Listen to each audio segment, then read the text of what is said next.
नमस्कार, सत श्री अकाल, आदाब। स्वागत है आपका मास्टर कैडर के एक नए लेक्चर में। आज जो मास्टर कैडर का हम बहुत ही इंपॉर्टेंट टॉपिक पढ़ने वाले हैं वो है न्यूमेरिकल एनालिसिस। सबसे पहले न्यूमेरिकल एनालिसिस को स्टडी करने से पहले हमें पता होना चाहिए कि जो जिस एग्जाम की हम तैयारी कर रहे हैं मास्टर कैडर, उसमें न्यूमेरिकल एनालिसिस के कितने क्वेश्चंस आ चुके हैं। जैसे अभी तक मास्टर कैडर के जो पेपर हुआ है वो 2016 में हुआ है, 17 में, 20 में, 21 में एंड 22 में। देखा जाए 2016 में आपके 6 क्वेश्चन आए थे, 2017 में आपके 4 क्वेश्चन आए थे, 2020 में आपके 5 एंड 2021 में कोई भी न्यूमेरिकल का क्वेश्चन नहीं आया था, 2022 में 7। मतलब अगर लगभग देखा जाए 6 to 7 क्वेश्चंस आपके न्यूमेरिकल एनालिसिस से पूछे जाते हैं। जो भी आप न्यूमेरिकल एनालिसिस का टॉपिक है ये ग्रेजुएशन का टॉपिक है, आप सभी ने ग्रेजुएशन में इसको पढ़ा होगा। जो भी ग्रेजुएशन में पढ़ते थे वो काफी कैलकुलेटिव बेस्ड होता था, मतलब लंबे लंबे फॉर्मूलेस पढ़ने, मतलब फॉर्मूलेस तो सिंपल थे लेकिन उसको सॉल्व करने में काफी लेंथी कैलकुलेशंस हो जाती थी। लेकिन जब हम मास्टर कैडर की तरफ जाते हैं, मास्टर कैडर एग्जाम्स की तरफ जाते हैं, तो वहां पर जो भी हमारे क्वेश्चंस पूछे जाते हैं वो रिजल्ट्स एंड प्रॉपर्टीज के ऊपर पूछे जाते हैं, कैलकुलेशंस बहुत ही कम। ठीक है, तो हम शुरू करते हैं न्यूमेरिकल एनालिसिस से। न्यूमेरिकल एनालिसिस से शुरू कर रहे हैं। जो भी हमारे क्वेश्चंस हैं वो ज्यादातर दो तरह के पूछे जा सकते हैं, एक तो रिजल्ट्स बेस्ड या फिर प्रॉपर्टीज बेस्ड, या फिर दूसरा है जो आपका कैलकुलेटिव वर्क है, जो आप बिल्कुल अपनी जो बीएससी एमएससी थी उसमें आप करते ही आ रहे हो। जो हमारे मेन फोकस रहेगा वो रिजल्ट एंड प्रॉपर्टी बेस्ड ही रहेगा, कैलकुलेटिव कम रहेगा क्योंकि कैलकुलेटिव मास्टर कैडर में पूछा ही कम जाता है।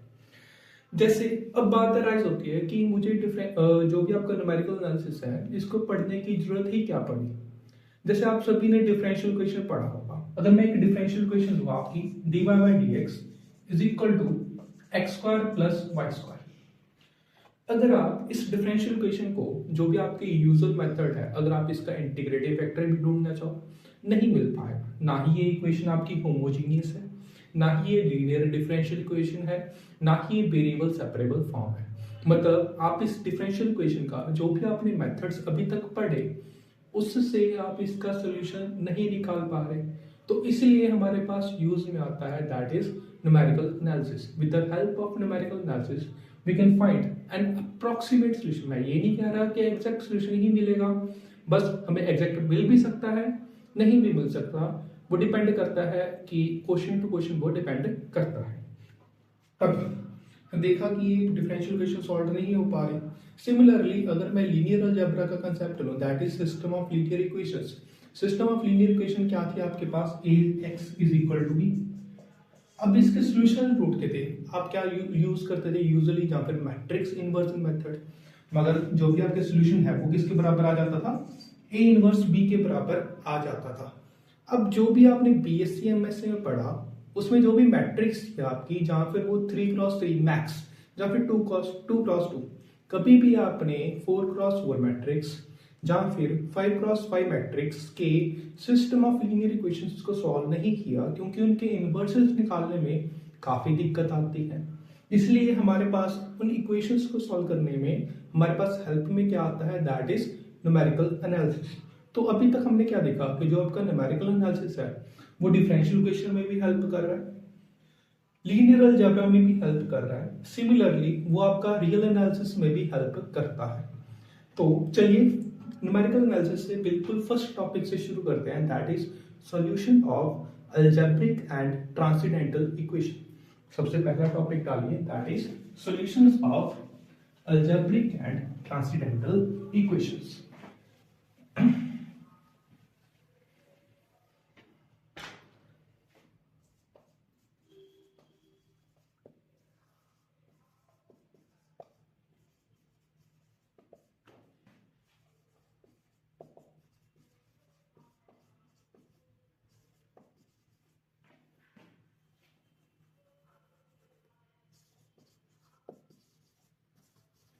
इक्वेशंस भी बोल सकते हैं या फिर फंक्शन भी बोल सकते हैं।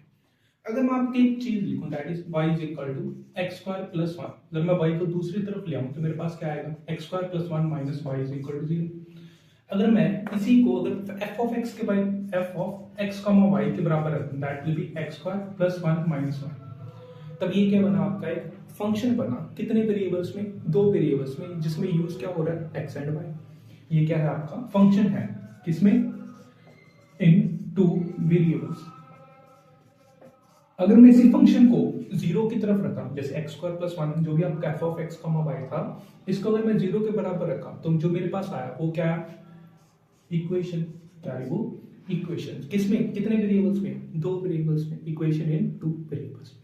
जैसे कि अगर मैं लिखूं f of x is equal to x minus sine x. अब ये क्या है, एक फंक्शन है कितने वेरिएबल्स में, एक वेरिएबल में। अगर इसी फंक्शन को मैं अगर 0 के बराबर रख दूंगा तो जो भी ये चीज आएगी that will be my equation. कितने वेरिएबल्स में, एक वेरिएबल में। जैसे कि f of x is equal to x minus 1, ये क्या है आपका फंक्शन। अब इसी फंक्शन को अगर मैं 0 के बराबर रख दूंगा तो मेरे पास क्या आएगी, इक्वेशन आ जाएगी। अब इसी जहां फिर फंक्शन के सॉल्यूशन ढूंढने हैं चाहे इक्वेशन के सॉल्यूशन ढूंढने हैं, दोनों ही सेम बात है। तभी हम कह रहे हैं कि हम क्या ढूंढ रहे हैं, सॉल्यूशन ढूंढ रहे हैं किसका, अलजेब्रिक एंड ट्रांसेंडेंटल इक्वेशंस या फिर फंक्शन का। अब यहाँ पर मैंने जो भी फंक्शंस थे या फिर जो भी इक्वेशंस थी उसको मैंने 2 कैटेगरीज में बांट लिया, एक आपका अलजेब्रिक, एक आपका ट्रांसेंडेंटल। अब क्वेश्चन अराइज होता है कि आपकी ट्रांसेंडेंटल इक्वेशन क्या है एंड अलजेब्रिक इक्वेशन क्या है। सबसे पहले मैं अलजेब्रिक इक्वेशन की डेफिनेशन लिखने वाला हूं, आप प्लीज नोट डाउन कर लीजिए।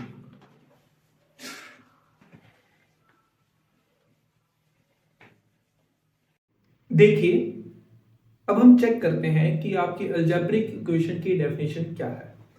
अगर किसी अलजेब्रिक इक्वेशन या अलजेब्रिक फंक्शन की, मान लेते हैं किसी फंक्शन को f ऑफ x, y को मैं इस तरह से रिप्रेजेंट कर पा रहा हूं, that is a0x plus a1xy plus a2xy square up to an x की पावर y की पावर n। अगर मैं किसी फंक्शन को, मैं अपने फंक्शन इन 2 वेरिएबल को इस फॉर्म में रिप्रेजेंट कर पा रहा हूं। अब क्वेश्चन अराइज होता है कि जो आपके ai's है वो क्या है।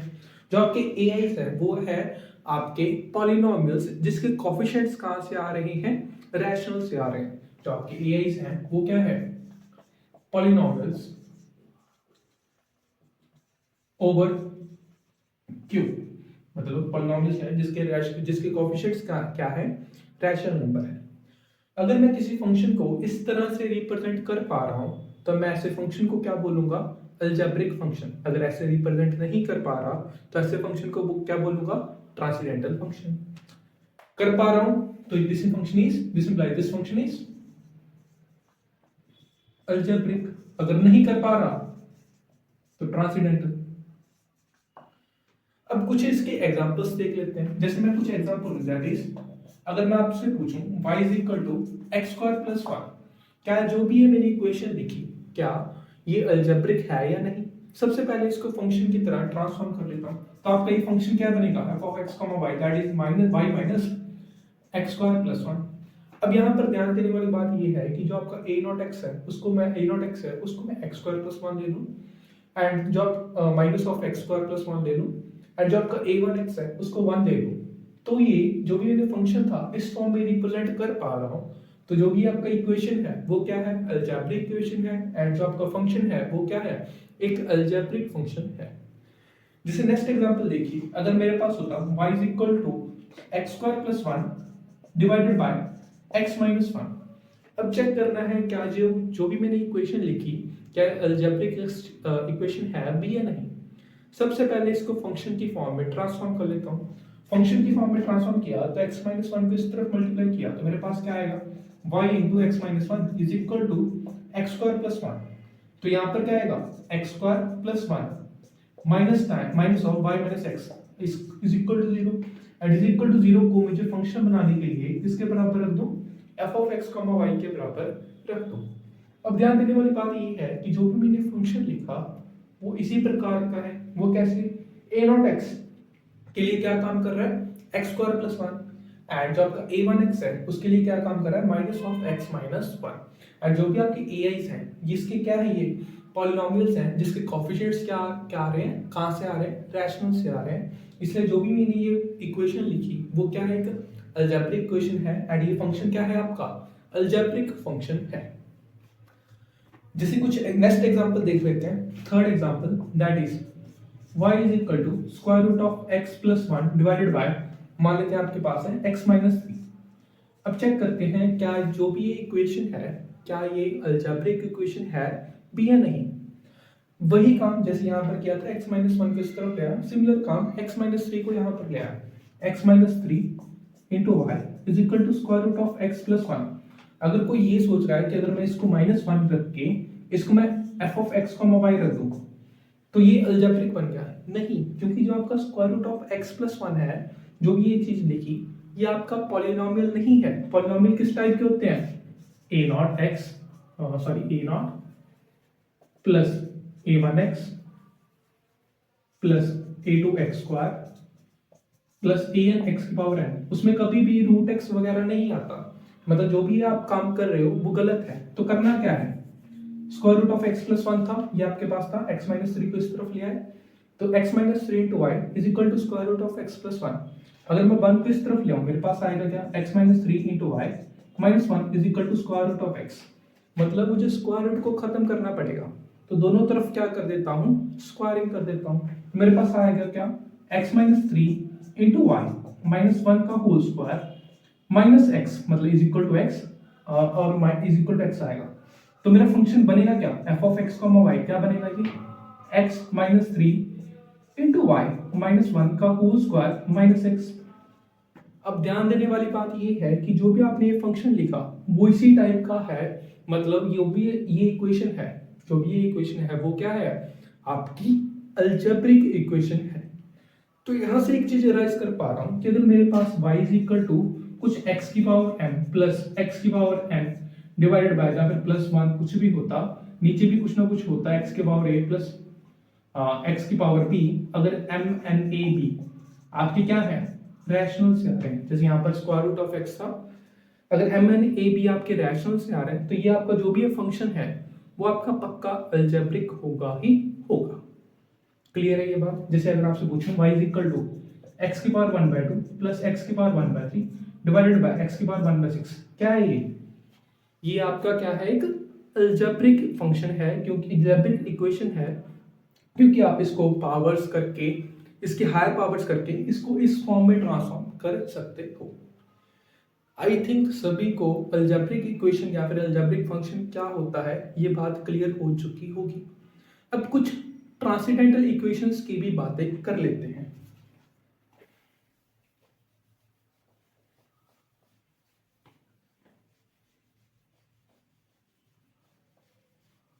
जैसे अगर आपसे पूछूं कि y is equal to e की पावर x प्लस 1, क्या जो भी मैंने फंक्शन, जो भी मैंने इक्वेशन लिखी, क्या ये अलजेब्रिक इक्वेशन है भी या नहीं, या ट्रांसेंडेंटल है।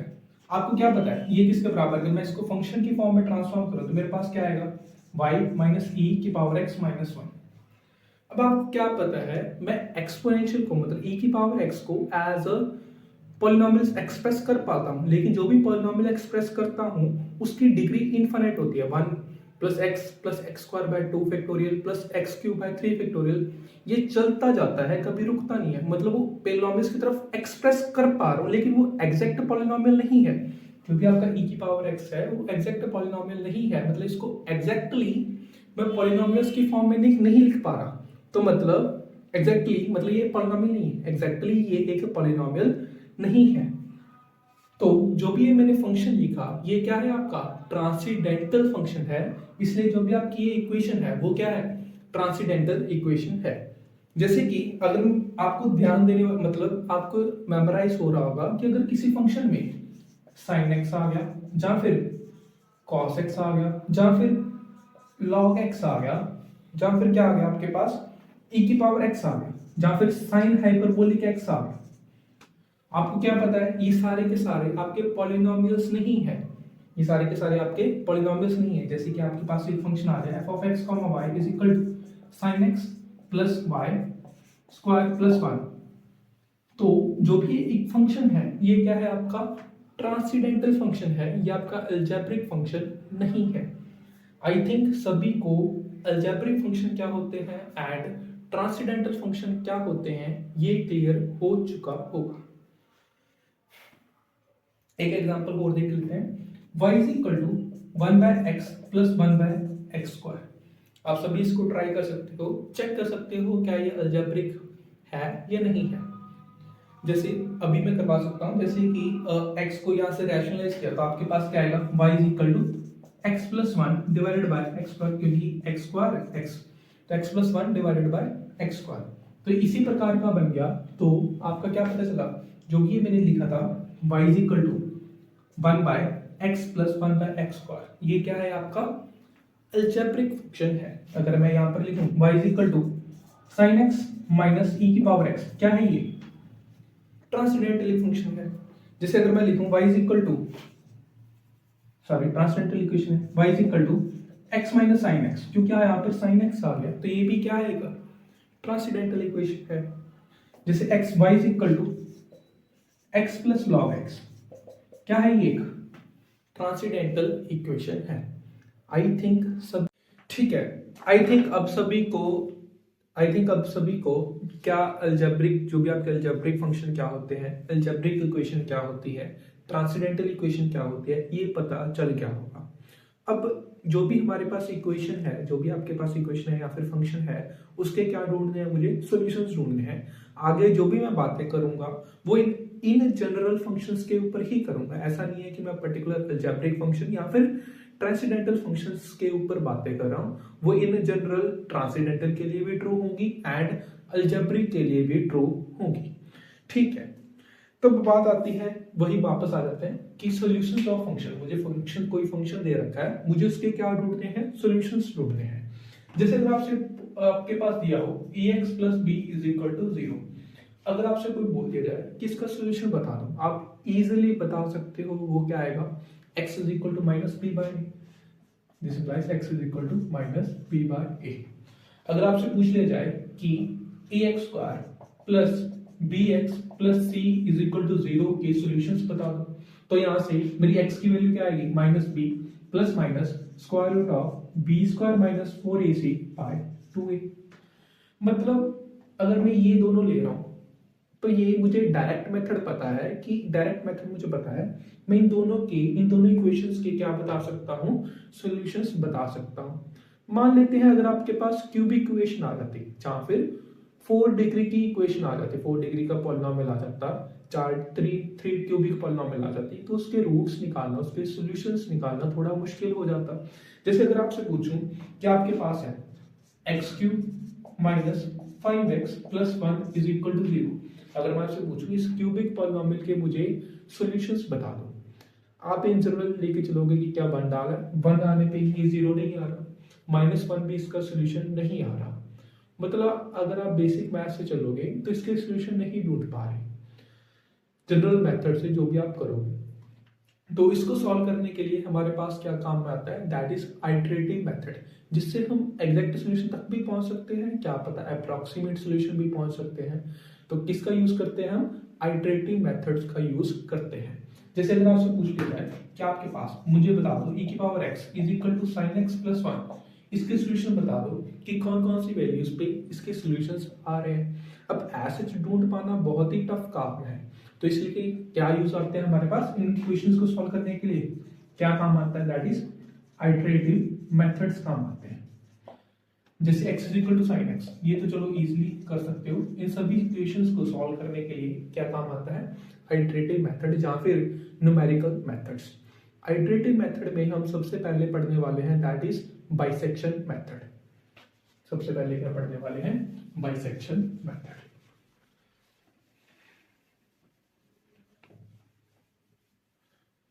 सबसे पहली बात, बाइसेक्शन मेथड तो पढ़ लेंगे, लेकिन सबसे पहली बात, जो भी आपके आइटरेटिव मेथड है वो पता तो होना चाहिए कि हमें रूट मिल भी रहा है या नहीं मिल रहा।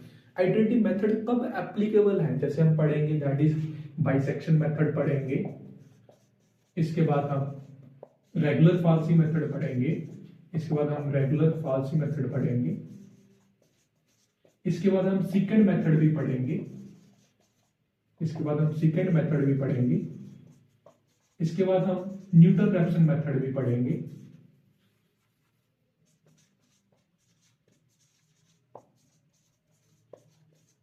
ये सारे के सारे क्या है आपके आइटरेटिव मेथड्स है जो हम स्टडी करने वाले हैं। अब कंडीशन अराइज होती है कि आइटरेटिव मेथड लगेगी कब, मैं कब लगाऊं।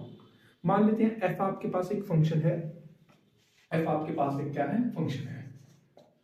अब इस पे मुझे आइटरेटिव मेथड लगाना है इन चारों में से, तो मुझे एक ऐसे दो पॉइंट्स पता होना चाहिए, A comma B. If there exist, अगर आपके क्या मिल रहे हैं, there exist two points A and B, A comma B, वो पॉइंट्स कैसे हैं, सच दैट जो आपका फंक्शन है, कंडीशन क्या है, पहली कंडीशन क्या है, जो आपका फंक्शन है वो क्या आना चाहिए, कॉन्टिन्यूस आना चाहिए in close interval a b. जो भी आपका फंक्शन है वो कॉन्टिन्यूस आना चाहिए in close interval a b. दूसरी कंडीशन क्या है कि f of a into f of b की वैल्यू जो है वो लेस देन 0 आनी चाहिए। अगर जो आपका फंक्शन, आप अगर आपके पास कोई फंक्शन है, अगर आप ऐसे कोई दो पॉइंट्स ढूंढ पा रहे हो ए एंड बी, जहां पर एफ क्या है, कॉन्टिन्यूस है ए कॉमा बी में, close interval a comma b में, and f of a into f of b की वैल्यू क्या है, लेस देन 0 है, तब मैं ये सारे आइटरेटिव मेथड्स अप्लाई कर सकता हूं। कैसे अप्लाई करने हैं वो अब हम आगे स्टडी करेंगे। ठीक है, अब यही कंडीशंस क्यों जरूरी है। जैसे अगर मैं देखूं आपके पास ये फंक्शन है, ये आपके पास पड़ा 1, या आपके पास पड़ा 7, मान लेते हैं 1 पे वैल्यू ले रहा है नेगेटिव, 7 पे वैल्यू ले रहा है पॉजिटिव, क्योंकि f of a into f of b negative है, इसका मतलब क्या है कि एक पॉजिटिव वैल्यू ले रहा है, एक नेगेटिव वैल्यू ले रहा है। 1 पे मान लेते हैं नेगेटिव ले रहा है, 7 पे पॉजिटिव ले रहा है, क्योंकि आपका फंक्शन क्या है, कॉन्टिन्यूस है, तो मतलब यहां से स्टार्ट करके मुझे यहां तक पहुंचना ही पड़ेगा, यहां से स्टार्ट करके मुझे यहां तक पहुंचना ही पड़ेगा। अगर कॉन्टिन्यूस ना होता, अगर आपका ये फंक्शन कॉन्टिन्यूस ना होता, तो मैं इसको ऐसे भी कर सकता था, 1 पे ये वैल्यू ले रहा है, 7 पे क्या ले रहा है, नेगेटिव, मतलब 1 पे नेगेटिव, 7 पे पॉजिटिव, तो मैं इसको ऐसे भी कर सकता था। अब मुझे क्या पता चला कि अगर कॉन्टिन्यूस नहीं है तो सॉल्यूशन मिल भी सकता है, नहीं भी मिल सकता। अगर सॉल्यूशन मिल ही नहीं रहा तो ये मेथड अप्लाई ही क्यों कर रहे हैं, ये मेथड बताते क्या है, सॉल्यूशन की तरफ लेके चलते हैं मुझे। अगर सॉल्यूशन ही नहीं मिल रहा तो मुझे मतलब कर क्या रहे हैं इतने टाइम से। तो जो भी आपकी नेसेसरी कंडीशन है, ये सारी जो भी मैंने लिखी, ये क्या है, आपकी नेसेसरी कंडीशन है कि हाँ ये तो आपका होना ही चाहिए अगर आपको ये मेथड्स को क्या करना है, अप्लाई करना है। जैसे अगर कॉन्टिन्यूस नहीं है तो पता नहीं है कि सॉल्यूशन मिलेगा या नहीं मिलेगा, अगर सॉल्यूशन ही नहीं पता मिलेगा या नहीं मिलेगा तो ये मेथड्स अप्लाई करने का कोई फायदा ही नहीं है। अब जैसे कि 1 पे पॉजिटिव भी ले सकता था, 1 पे पॉजिटिव लिया, 7 पे नेगेटिव ले लिया, तब भी मुझे पता है क्योंकि आपका फंक्शन क्या है, कॉन्टिन्यूस है, उसको यहां से यहां तक तो आना ही पड़ेगा, मतलब किसी न किसी पॉइंट पे इस एक्स एक्सिस को तो टच करना ही पड़ेगा।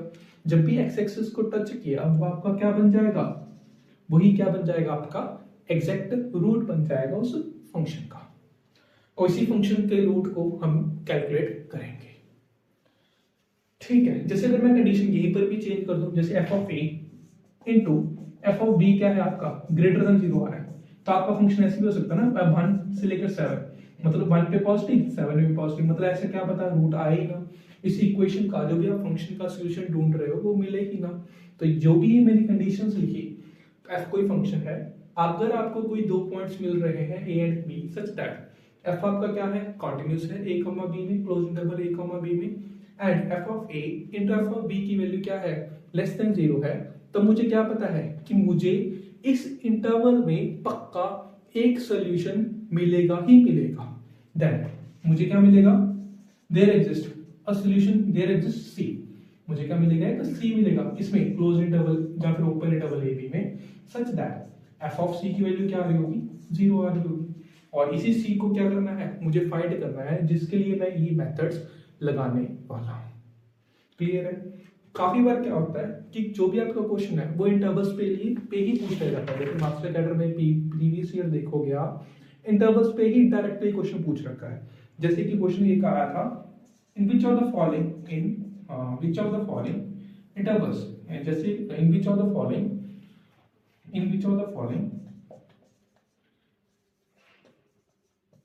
Intervals bisection method can be applied, bisection method can be applied to x cube minus 5x plus 1 is equal to 0। मतलब मुझे एक इंटरवल बताना है जिसपे मैं इस इक्वेशन या फिर इस फंक्शन इस इक्वेशन का मैं क्या ढूंढ पाऊं, सोल्यूशन ढूंढ पाऊं। किसके मेथड से? बाइसेक्शन मेथड से। आपको क्या पता है जब भी बाइसेक्शन मेथड लगाना है ये दो कंडीशंस क्या है, होल्ड होनी ही चाहिए। आपको ऑप्शंस दे रखे हैं जैसे क्लोज इंटरवल 3,5, बी ऑप्शन दे रखा है that is close interval 5,7, C option दे रखा है क्लोज इंटरवल 0,1, डी ऑप्शन दे रखा है आपके पास क्लोज इंटरवल 7,10। अब आपको बताना है कि इनमें से किस में आपका बाइसेक्शन मेथड अप्लाई हो रहा है। मतलब आपको क्या चेक करना है, ऐसे दो पॉइंट्स, मतलब जैसे ये अगर मैं 0,1 उठाऊं, 0 पे इसकी वैल्यू क्या आ रही है, अगर इसमें f के बराबर रखूं, हमारे पास क्या है x³ माइनस 5x प्लस 1 को अगर मैं f ऑफ x के बराबर रख रहा हूं तो जो भी मेरी f ऑफ फंक्शन की वैल्यू है वो 0 पे क्या ले रहा है, 1 ले रहा है, 0 पे क्या ले रहा है 1, एंड 1 पे क्या ले रहा है, f ऑफ 0 की वैल्यू क्या आ रही है 1, एंड f ऑफ 1 की वैल्यू क्या आ रही है हमारे पास 1 प्लस दैट इज -3। मतलब मुझे क्या पता चला, f ऑफ 0 f ऑफ 1 क्या है, ये नेगेटिव आ रहा है। मतलब इस इंटरवल में मुझे पक्का इस इक्वेशन के इस जो भी इक्वेशन है उसका रूट इसका सॉल्यूशन मिलेगा ही मिलेगा। मतलब इस इंटरवल पे मेरा बाइसेक्शन मेथड अप्लाई हो सकता है।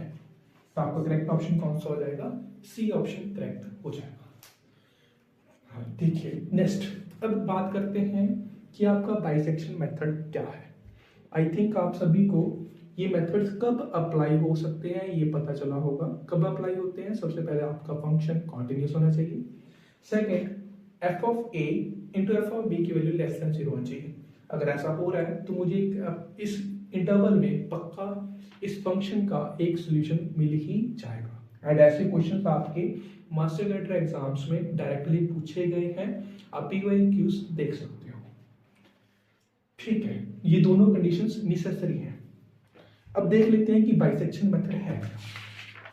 क्वेश्चंस देख लेते हैं कि बाइसेक्शन मेथड है क्या।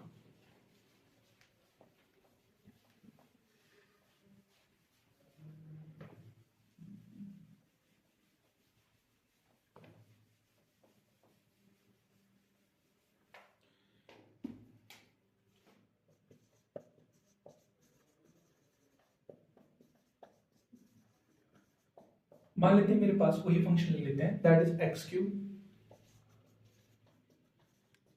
Minus 5x plus 1। इस फंक्शन के मुझे क्या ढूंढने हैं, सॉल्यूशंस ढूंढने हैं। मुझे क्या पता है लास्ट जो भी हमने नेसेसरी कंडीशन से क्या ढूंढा कि इसके 0,1 में मुझे पक्का एक ना एक सॉल्यूशन तो मिलेगा ही मिलेगा। क्या मिलेगा वो बाद की बात है, एक सॉल्यूशन तो मिलेगा ही मिलेगा। क्यों? क्योंकि f ऑफ 0 की वैल्यू 1 आ रही है, क्या ढूंढा हमने, f ऑफ 0 की वैल्यू 1 आ रही है, f ऑफ 1 की वैल्यू -3 आ रही है। तो इस प्रकार से मुझे क्या पता चला, इस इंटरवल में मुझे एक सॉल्यूशन मिलेगा ही मिलेगा। अब बाइसेक्शन मेथड क्या कहता है कि कई बार क्वेश्चन क्या होता है, बाइसेक्शन मेथड में क्वेश्चन कैसे आता है, क्या आप बता दो कि इसकी फर्स्ट आइटरेशन क्या होगी। अगर आपने इस फंक्शन के ऊपर बाइसेक्शन मेथड अप्लाई किया तो वो क्वेश्चन पूछ लेगा कि फर्स्ट आइटरेशन क्या होगी, सेकंड आइटरेशन क्या होगी, ज्यादा से ज्यादा सेकंड आइटरेशन तक पूछ सकता है। इसके आगे वो नहीं जाएगा क्योंकि इसके आगे काम बहुत ही लेंथी हो जाएगा। एंड उसको अगर पूछ भी रहा है तो पेपर में करने लायक ऐसे क्वेश्चंस नहीं होते। वैसे भी इस प्रकार के क्वेश्चंस नहीं आए हैं। या फिर फर्स्ट आइटरेशन पूछ लेगा, सेकंड आइटरेशन पूछ सकता है, इससे ज्यादा नहीं। अब बात आती है कि फर्स्ट आइटरेशन सेकंड आइटरेशन है क्या। अब आपको क्या पता है कि जो भी ये फंक्शन है इसका एक रूट पड़ा है इसमें 0 एंड 1 में। बाइसेक्शन मेथड ने क्या किया कि जो भी ये इंटरवल था मुझे पता है इस इंटरवल का क्या कर दिया इसने, हाफ कर दिया। मतलब 0 और 1 का क्या लिया इसने, मिड पॉइंट लिया, वो क्या आएगा 1/2। अब इस मिड पॉइंट पे उसने क्या किया, इस फंक्शन की वैल्यू कैलकुलेट की, f ऑफ 1/2 कैलकुलेट किया, वो क्या आएगा 1/2 का होल क्यूब -5/2 प्लस 1। अभी चेक कर लेना जो भी ये वैल्यू आएगी दैट विल बी लगभग -1.479, मतलब नेगेटिव आ रही है। उसने चेक किया कि जो भी 1/2 पे जो वैल्यू है वो नेगेटिव आ रही है।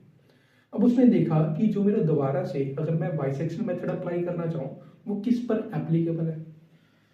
अब 1/2 का मैं 1 पे ले लिया, 1/2 पे क्या आ रहा है नेगेटिव, 1 पे भी क्या आ रहा है नेगेटिव। तो मुझे क्या पता चला, इसमें रूट हो भी सकता है, नहीं भी हो सकता, लेकिन गारंटेड किसमें है, 0 पे क्या आ रहा है 1, 1/2 पे क्या आ रहा है नेगेटिव। तो इस इंटरवल में मुझे क्या पता है कि गारंटी है कि इस इंटरवल में मुझे क्या पता है कि रूट मिलेगा ही मिलेगा, इस इक्वेशन का सॉल्यूशन मुझे मिलेगा ही मिलेगा। तो जो भी इसकी फर्स्ट आइटरेशन बनी, वो क्या बनी, x1 से डिनोट किया, that will B a + b/2। मतलब वो क्या बनी, यहाँ पर क्या बन रही है 0 + 1/2, दैट इज 1/2। मतलब अगर आपका फंक्शन क्या था, f आपका फंक्शन है f of a into f of b की वैल्यू क्या आ रही है, <0 आ रही है। फंक्शन आपका क्या है, कॉन्टिन्यूस है। तो जो आपकी फर्स्ट आइटरेशन है by the use of bisection method, वो क्या बनेगी a + b/2। अब उस x1 पे उसने वैल्यू कैलकुलेट की, आपने क्या देखा कि f ऑफ x1 की वैल्यू क्या आ रही है, <0 आ रही है। तो उसने अपने सेकंड आइटरेशन के लिए, मतलब सेकंड आइटरेशन ढूंढने के लिए किसका यूज करेगा, वो 0 का यूज करेगा एंड हाफ का यूज करेगा। तो किसका यूज करेगा, a + x1/2, that is 0 + ½/2, that is 1/4। मतलब उसने इस इंटरवल को फिर से आधा किया, तो मेरे पास जो mid value I that is 1/4। अब 1/4 पे जब आप वैल्यू चेक करोगे, पुट कर सकते हो, तो f ऑफ 1/4 की वैल्यू क्या आएगी, नेगेटिव आएगी। अगर f ऑफ 1/4 की वैल्यू नेगेटिव आ रही है, तो उसने मुझे क्या पता चला कि जो भी आपका रूट है वो 0,1/4 के अंदर क्या कर रहा है, लाई कर रहा है। जो भी आपका रूट है वो 0,1/4 के अंदर लाई कर रहा है। तो फिर मैं इससे थर्ड आइटरेशन ले सकता हूँ, फोर्थ आइटरेशन ले सकता हूँ, ऐसे करके चलता जाऊंगा, तो कभी ना कभी मैं अपने एग्जैक्ट रूट तक पहुंच जाऊंगा। एंड जो भी आपका बाइसेक्शन मेथड है वो मुझे गारंटी देता है कि आप अपने रूट की तरफ पक्का पहुंचोगे ही पहुंचोगे। ये क्या देता है, मुझे गारंटी देता है कि आप अपने रूट की तरफ पहुंचोगे ही पहुंचोगे। आई थिंक सभी को बाइसेक्शन मेथड क्लियर हो गया होगा। आपकी फर्स्ट आइटरेशन क्या है, सेकंड आइटरेशन क्या है, एंड इसको निकालते कैसे हैं, ये आप सभी को पता चल चुका होगा।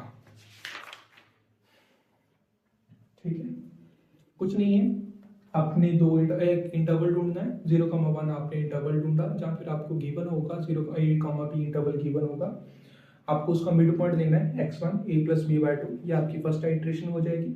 फिर x1 पे आपको वैल्यू चेक करनी है, क्या आ रही है, पॉजिटिव आ रही है, नेगेटिव आ रही है। फिर आपको वही a एंड x1 ढूंढना है। जैसे यहाँ पर देखिए f ऑफ 0 पे वैल्यू 1 आ रही थी, f ऑफ 1 पे वैल्यू -3 आ रही थी। फिर आपने इसका मिड पॉइंट लिया, दैट इज हाफ पे वैल्यू चेक की, वो नेगेटिव आ रही है, मतलब आपको पॉजिटिव वाला पर्सन ढूंढना है, दैट इज f ऑफ 0 है। तो आपका जो सेकंड आइटरेशन बनेगी वो क्या बनेगी, 0 के साथ बनेगी, 0 + ½/2। फिर इसका आपने आधा कर दिया, ऐसे करके चलते जाएंगे, आप अपनी एग्जैक्ट रूट तक पहुंच सकते हो। एंड मुझे यहाँ पर गारंटी है कि मुझे रूट मिलेगा ही मिलेगा।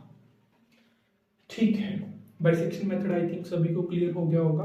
अगर किसी से पूछा जाए सेकंड आइटरेशन बता दो या फिर फर्स्ट आइटरेशन बता दो, with the use of bisection method आप सभी लोग बता सकते हो। जैसे यहाँ पर फर्स्ट आइटरेशन क्या आई थी 1/2, सेकंड आइटरेशन क्या आई आपकी 1/4। ठीक है, नेक्स्ट मेथड पे चलते हैं, that is regular falsies method.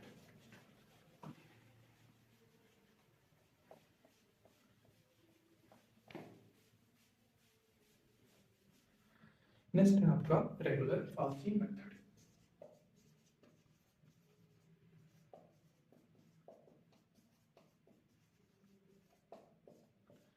Regular falsies method भी क्या है, ये मुझे गारंटेड सॉल्यूशन देता है कि हाँ पक्का आपको सॉल्यूशन मिलेगा ही मिलेगा। सेम का आपको एक इंटरवल ढूंढना है a, b such that f क्या है आपका, कॉन्टिन्यूस है in close interval a b, and f of a into f of b की वैल्यू क्या है, <0। तो मुझे क्या पता चला कि उस फंक्शन का कम से कम एटलीस्ट 1 रूट या फिर 1 सोल्यूशन a, b में तो लाइक करेगा ही करेगा। एंड उस सॉल्यूशन को फाइंड करने पे मेरी हेल्प कौन कर रहा है, रेगुलर फॉल्सी मेथड। ठीक है, मान लेते हैं a पे उसने वैल्यू ली f ऑफ a, b पे उसने वैल्यू ली f ऑफ b। ये मुझे क्या देता है, गारंटीड सॉल्यूशन देता है। हाँ मुझे पक्का पता है कि सॉल्यूशन मिलेगा ही मिलेगा, गारंटी है कि हाँ मुझे सॉल्यूशन मिलेगा ही मिलेगा। अब ये यूज किसका कर रहा है, इस सीकेंड्स का यूज कर रहा है, जहां फिर आप बोल सकते हो स्ट्रेट लाइन्स, जहां फिर आप बोल सकते हो कॉर्ड्स का यूज कर रहा है। किसका यूज कर रहा है? कॉर्ड्स का यूज कर रहा है। जहां फिर आप बोल सकते हो कि सीकेंट का यूज कर रहा है। सीकेंट लाइन होती है ना, जैसे ये आपके पास कोई सर्कल है तो इसकी ये क्या बोलते हैं, इसको कॉर्ड बोलते हैं। इसका यूज कर रहा है, मतलब ये स्ट्रेट लाइन का यूज करके मुझे सॉल्यूशंस की तरफ पहुंचा रहा है।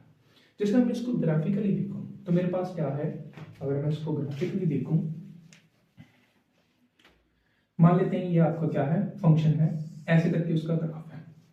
ये पॉइंट है आपका ए एंड ये पॉइंट है आपका बी।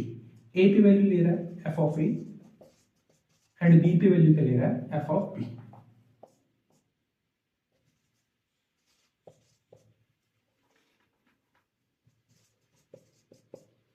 जो मेरा बाइसेक्शन मेथड था वो तो मिड पॉइंट दे रहा था, लेकिन वो काम इसने नहीं किया। इसने क्या किया, सीकेंड्स का यूज किया।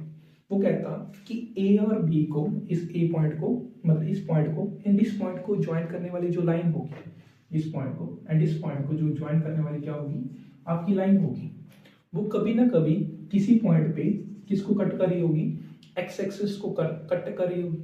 वही आपकी क्या बन जाएगी, आपकी फर्स्ट आइटरेशन बन जाएगी। तो आपकी फर्स्ट आइटरेशन क्या होगी, आपने ए एंड बी से एक पास होती हुई एक लाइन बनाई, इक्वेशन ऑफ लाइन बनाई, जिस पॉइंट पे वो लाइन एक्स एक्सिस को कट कर रही है वही मेरी क्या बन जाएगी, फर्स्ट आइटरेशन बन जाएगी। जैसे अगर आपसे पूछा जाए, आपने 2 पॉइंट फॉर्म तो पढ़ा ही होगा, इक्वेशन ऑफ लाइन। जब आपके पास 2 पॉइंट्स गिवन है तब उसकी इक्वेशन ऑफ लाइन क्या आती है आपके पास, y minus f of a is equal to f of b minus f of a divided by b minus a into x minus a. I think सभी ने ये इक्वेशन ऑफ लाइन तो पढ़ी ही होगी। 2 पॉइंट से पास होने वाली इक्वेशन ऑफ लाइन क्या होती है, कैसे निकालते हैं, ये आपने सभी ने पढ़ा होगा। अब किसी वैल्यू पे ये एक्स एक्सिस को टच कर रही है, उस पॉइंट पे आपकी y की वैल्यू क्या आ रही है, एक्स एक्सिस को टच कर रही है, उस पॉइंट पे y की वैल्यू क्या आ रही होगी, 0 आ रही होगी। अगर मैं y को 0 सब्स्टिट्यूट करूं तो मेरे पास आएगी, जो मेरे पास क्या आएगा, x। जो x की वैल्यू आएगी वही क्या होगा, मेरा फर्स्ट आइटरेशन होगा एंड वो आएगा किसके बराबर, x1। अगर मैं इस इक्वेशन को सॉल्व करता हूं y इज इक्वल टू 0 रख के, तो मेरे पास जो x1 की वैल्यू आएगी that will B a times f of b minus b times f of a divided by f of b minus f of a। अब यही क्या होगी, आपकी फर्स्ट आइटरेशन होगी। अब ये काम क्या कर रहा है, इसने फर्स्ट आइटरेशन तो ढूंढ ली। अब ये कहता है कि आप x1 पे चेक करो कि आपकी फंक्शन की वैल्यू आ क्या रही है। जैसे मैं x1 पे चेक करूं कि आपकी फंक्शन वैल्यू क्या आ रही है, ये आ रही है, दैट इज नेगेटिव। फंक्शन की वैल्यू क्या आ रही है, नेगेटिव आ रही है। आपको क्या पता चला, अगर मैं ग्राफिकली देखूं f ऑफ x1 की वैल्यू क्या आ रही है, लेस देन 0 आ रही है। एंड आपको क्या पता है f ऑफ a की वैल्यू क्या आ रही है, लेस देन 0 आ रही है। एंड f ऑफ b की वैल्यू क्या आ रही है, ग्रेटर देन 0। तो यहां से अगर आपका जो रूट है, जहां पर वो a, x1 में लाई कर सकता था, लेकिन दिख रहा है कि a, x1 में लाई नहीं करेगा क्योंकि साइन सेम है। साइन ऑपोजिट किस में है, x1 और b में। तो x1 पे वैल्यू क्या आ रही है, नेगेटिव आ रही है, b पे वैल्यू पॉजिटिव आ रही है। तो जो भी आपका इस फंक्शन का सॉल्यूशन है वो x1, b में लाई करेगा। ठीक है, मतलब जो आपका x1 है वो क्या बन जाएगा, आपका a बन जाएगा, जो b है वो आपका b ही रहेगा। मतलब जो आपका x1 किसका काम करेगा, वो अब a का काम करेगा। मतलब अगर आपको इसकी सेकंड आइटरेशन ढूंढनी है, तो a की जगह क्या आ जाएगा, क्योंकि a का काम कौन कर रहा है, x1 कर रहा है, तो आपके पास क्या आएगा, x1 into f of b minus b times F of x1 divided by F of b minus f of x1। तो ये क्या हो जाएगी, आपकी सेकंड आइटरेशन हो जाएगी। एंड उसमें मुझे पक्का पता है कि सॉल्यूशन मिलेगा ही मिलेगा। जैसे कुछ एग्जांपल लेते हैं, जैसे आपके पास वही लास्ट वाली एग्जांपल लेते हैं, y is equal to x cube minus 5x plus 1। अब आपको क्या पता है, 0,1 में इसका क्या है, गारंटेड सॉल्यूशन मुझे मिलेगा ही मिलेगा। इस इक्वेशन का मुझे सॉल्यूशन मिलेगा 0,1 में। अब वो सॉल्यूशन मुझे फाइंड आउट करना है with the use of regular falsi method. अब अगर मैं इस पे ये फॉर्मूला लगाऊं, फर्स्ट आइटरेशन वाला फॉर्मूला लगाऊं, आपके पास एफ ऑफ एक्स वन की वैल्यू क्या आ रही थी, एफ ऑफ जीरो की वैल्यू क्या थी आपके पास, 1 थी, एफ ऑफ वन की वैल्यू क्या थी आपके पास, -3 थी। तो अगर मैं इसमें सब्स्टिट्यूट करूं, सब्स्टिट्यूट करने पे आपको क्या पता चलेगा, जो आपकी फर्स्ट आइटरेशन है वो क्या आएगी, 0 इंटू एफ ऑफ बी, मतलब 0 into my f of b, वो तो 0 ही आ जाएगा, माइनस ऑफ बी, बी की वैल्यू क्या है 1, एफ ऑफ 0 की वैल्यू क्या है 1, divided by b minus a, क्या आएगा, f of b minus f of a, that is -3 minus 1, that is 1/4। मतलब जो आपकी फर्स्ट आइटरेशन है वो क्या है आपके पास, 1/4 आई। सिमिलरली अब एफ ऑफ 1/4 पे लास्ट टाइम ये हम चेक कर चुके हैं कि आपकी नेगेटिव वैल्यू आ रही थी, तो जो भी आपका रूट है वो 1/4 एंड 1 में लाइक करेगा। इससे आप अपनी सेकेंड आइटरेशन ढूंढ सकते हो। बेसिकली फर्स्ट आइटरेशन से ज़्यादा नहीं पूछेगा, क्योंकि इतना टाइम होता भी नहीं है आपके पास कि सेकेंड आइटरेशन निकाल कर आप करेक्ट आंसर तक पहुंच सको। रेगुलर फास्टिंग मेथड सॉल्व करने में थोड़ा सा टाइम लगता है, कि जब भी आपके पास पूछा जाएगा, ज़्यादा से ज़्यादा अभी तक तो नहीं पूछा गया है, लेकिन अगर पूछा भी गया तो फर्स्ट आइटरेशन पूछ लेगा कि with the help of regular fasting method कि आपकी फर्स्ट आइटरेशन क्या आएगी, ये ज़्यादा से ज़्यादा आपसे पूछ सकता है। ठीक है, आई थिंक सभी को रेगुलर फाल्सी मेथड क्लियर हो चुका होगा। सिंपल सी बात है, किसका यूज करता है ये, कॉर्ड्स का यूज करता है या फिर सेकंड क्लाइंट का यूज करता है। कैसे यूज करता है, अगर आपके पास वही इनिशियल कंडीशन सेम रहेगी, आपकी जो भी नेसेसरी कंडीशन है वो आपकी सेम रहेगी, आपको 2 पॉइंट्स चाहिए आपके a and b, such that f क्या हो आपका कॉन्टिन्यूस हो in closed interval a comma b, and f of a into f of b की वैल्यू क्या आ रही हो, <0 आ रही हो, तब आपको गारंटेड सोल्यूशन मिलेगा किसमें, ए कॉमा बी में आपको गारंटेड सोल्यूशन मिलेगा।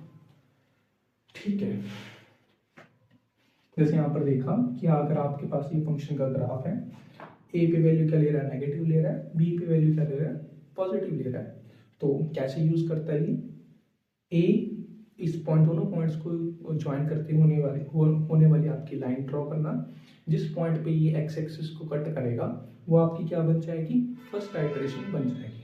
एंड जैसे अगर मैं इसकी इक्वेशन की लाइन लेती ये बन जाएगी, एंड इसकी फर्स्ट आइटरेशन ये बन जाएगी। सिमिलरली आप सेकेंड आइटरेशन पे अप्रोच कर सकते हो। मतलब कैसे अप्रोच करना है, x1 पे वैल्यू चेक करनी है क्या आ रही है, पॉजिटिव आ रही है या नेगेटिव आ रही है, ये आपको चेक करके फिर उस हिसाब से आप अपनी सेकेंड आइटरेशन ढूंढ सकते हो। आई थिंक किसी को कोई डाउट नहीं हो रहा होगा। आगे बढ़ते हैं हमारे सेकेंड मेथड के ऊपर।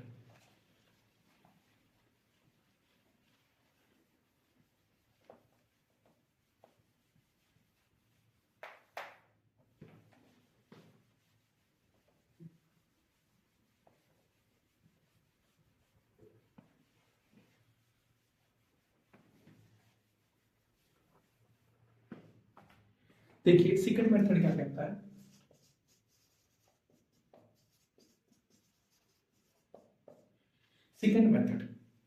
सेकंड मेथड काम तो रेगुलर फाल्सी मेथड जैसा ही कर रहा है। अब इसमें इसने चेंजेस क्या किया, इसने चेंज क्या किया, मान लेते हैं आपके पास x0 में वैल्यू क्या आ रही थी, f of x0, and x1 पे वैल्यू आ रही है, मान लेते हैं f of x1। Obviously f क्या है आपका, कॉन्टिन्यूस है किसमें, इन क्लोज इंटरवल x0 x1 में, एंड जो आपकी f ऑफ x0 है इंटू f ऑफ x1 है उसकी वैल्यू क्या है, <0। मतलब मुझे पता है कि इनिशियल सोल्यूशन जो भी आपका सोल्यूशन है वो x0 x1 में तो लाई कर ही रहा है। अब इसने चेंज क्या किया, काम तो इसने रेगुलर फाल्सी मेथड जैसा ही किया, लेकिन इसने चेंजेस कर दिया, सेकंड का यूज किया। मतलब अगर आपके पास क्या है, ये ग्राफ है उसका, मान लेते हैं ए पे वैल्यू ये ले रहा है, एफ ऑफ मतलब ये मान लेते हैं x0 है, x0 पे वैल्यू क्या ले रहा है, x0 एफ ऑफ x0, ये आपके पास x1 है, x1 पे वैल्यू ले रहा है, मान लेते हैं x1 F of x1। Seconds का यूज किया, उसने एक पॉइंट लाइन ड्रॉ की इन दोनों को ज्वाइन करते हुए, एंड ये पॉइंट लिया x2। अब इसने किया क्या, इनिशियल पॉइंट क्या था आपका x0 पे, फिर उसने x1 लिया, फिर उसने x2 लिया। रेगुलर फॉल्सी मेथड क्या कर रहा था, जो भी x1 मतलब जो भी आपने फर्स्ट आइट्रेशन निकाली, जो भी आपने ये पॉइंट निकाला, उस पर ये चेक कर रहा था कि पॉजिटिव आ रहा है या नेगेटिव आ रहा है, ये वैल्यू वो चेक कर रहा था। लेकिन सेकंड मेथड ने क्या किया, उसने चेक ही नहीं किया। उसने क्या कहा कि x2 पे कोई भी वैल्यू आए, जो भी आपकी न्यू आइट्रेशन होगी वो x1 और x2 का यूज करके होगी। मतलब जो भी आपकी न्यू आइट्रेशन होगी, जो आपकी थर्ड आइट्रेशन होगी, जो आपकी x3 की वैल्यू है, वो x1 एंड x2 पे x1 और x2 का यूज करके आएगी। x0 का उसमें कुछ भी हिस्सा नहीं होगा। सिमिलरली जो x4 आइट्रेशन है वो कैसे यूज करके आएगी, x2 और x3 को यूज करके आएगी। अब इसमें दिक्कत क्या आ रही है, क्या पता सोल्यूशन मिल भी सकता है, क्या पता सोल्यूशन ना भी मिल सकता है, गारंटेड नहीं है। यहाँ पर क्या है, यहाँ पर मुझे रूट जो भी आपका सोल्यूशन है मे नॉट गारंटी। सोल्यूशन क्या है, सोल्यूशन की गारंटी नहीं है, मिल भी सकता है नहीं भी मिल सकता, क्योंकि हम चेक ही नहीं कर रहे कि उस पर वैल्यू आ क्या रही है, पॉजिटिव आ रही है या नेगेटिव आ रही है। ठीक है, मतलब हम चेक ही नहीं कर रहे, साइन चेक ही नहीं कर रहे, x2 पे साइन क्या आ रहा है, पॉजिटिव आ रहा है नेगेटिव आ रहा है, वो हम चेक ही नहीं कर रहे। सिमिलरली x0 और x1 की हेल्प से हमने x2 निकाला, x1 और x2 की हेल्प से हम x3 निकालेंगे, x2 और x3 की हेल्प से हम x4 निकालेंगे। जैसे अगर आपसे पूछ लिया जाए x2 की वैल्यू क्या आएगी, x0 into f of x1, जैसे कि कैसे आएगी वो आपको पता ही है। अगर मैं इस इक्वेशंस की लाइन लिखूं, इस लाइन की इक्वेशन लिखूं, तो मेरे पास क्या आएगा, y minus x0 F of x1 minus f of x0 divided by x1 minus x0, और साथ में क्या आएगा x minus x0 y minus f of x0। ठीक है, ओके फाइन। अब जिस पॉइंट पे ये x एक्सिस को कट करेगा वही क्या होगी, मेरी फर्स्ट आइट्रेशन, जिसको मैं नोट किससे कर रहा हूँ, x2 से कर रहा हूँ। अब x2 की वैल्यू आएगी कितनी, दैट विल बी, अगर मैं y को 0 पुट करूंगा तो मेरे पास यहाँ से x की वैल्यू आएगी, जो क्या आएगी आपके पास x0 into f of x1 minus x1 F of x0 divided by F of x1 minus f of x0। यही क्या आपकी फर्स्ट आइट्रेशन है, किसके मेथड से, with the help of second method. तो आपकी nth आइट्रेशन क्या होगी, n+1 आइट्रेशन क्या होगी आपके पास, x of n-1 f of xn minus xn f of xn-1 divided by f of xn minus f of xn-1। मतलब अभी तक जो भी आपका मास्टर कैडर में जो क्वेश्चन पूछा गया है वो यही पूछा गया है कि क्या जो सेकंड मेथड है, क्या उसमें मुझे गारंटी होती है कि मुझे सॉल्यूशन मिलेगा भी या नहीं मिलेगा। इसमें मुझे गारंटी नहीं होती, मिल भी सकता है नहीं भी मिल सकता, लेकिन खासियत क्या है इसकी कि जो भी आपका सेकंड मेथड है वो फास्ट है। मतलब ये जो सॉल्यूशन की तरफ, जैसे मेरे पास क्या बन रही थी, जैसे मेरे पास ये फर्स्ट आइट्रेशन बनी x1, सेकंड आइट्रेशन बनी x2, थर्ड आइट्रेशन बनी x3, ऐसे करके चलते जाएंगे, मेरे पास एक सीक्वेंस बन जाएगी xn की, जो किसको कन्वर्ज कर रही है, अपने एग्जैक्ट सॉल्यूशन को कन्वर्ज कर रही है। मान लेते हैं x स्टार क्या है आपका, एग्जैक्ट सॉल्यूशन मान लेते हैं, जो भी सॉल्यूशन था एग्जैक्ट वो क्या है आपका x स्टार है। आपने पहले x0 से x2 निकाला, फिर यहाँ पर x3 आया, फिर x4 आया, ऐसे करके चलते जा रहे हैं। मेरे पास क्या बन रही है, एक सीक्वेंस बन रही है जो किसको कन्वर्ज कर रही है, x स्टार को कन्वर्ज कर रही है। Bisection method and regular fast method में तो मुझे पक्का पता था कि ये कन्वर्ज करेगा ही करेगा, मतलब अपने एग्जैक्ट सॉल्यूशन में की तरफ जाएगा ही जाएगा। लेकिन सेकंड मेथड में मुझे कोई गारंटी नहीं है, वो अपने एग्जैक्ट सॉल्यूशन की तरफ जा भी सकता है नहीं भी जा सकता। आई थिंक सभी को सेकंड मेथड क्लियर हो चुका होगा, काम रेगुलर फास्ट मेथड जैसा ही है, बस ये साइंस को चेक नहीं कर रहा। आपने x0 और x1 का यूज करके x2 निकाला, फिर जो भी x2 की वैल्यू आई उस पर मैं चेक ही नहीं कर रहा कि साइन पॉजिटिव है या नेगेटिव है, सीधा ही मैंने उठाया x1, सीधा ही मैंने उठाया x2, इन दोनों का यूज करके मैंने क्या निकाल दिया, x3 निकाल दिया। वही क्या हो जाएगी आपकी नेक्स्ट आइट्रेशन हो जाएगी।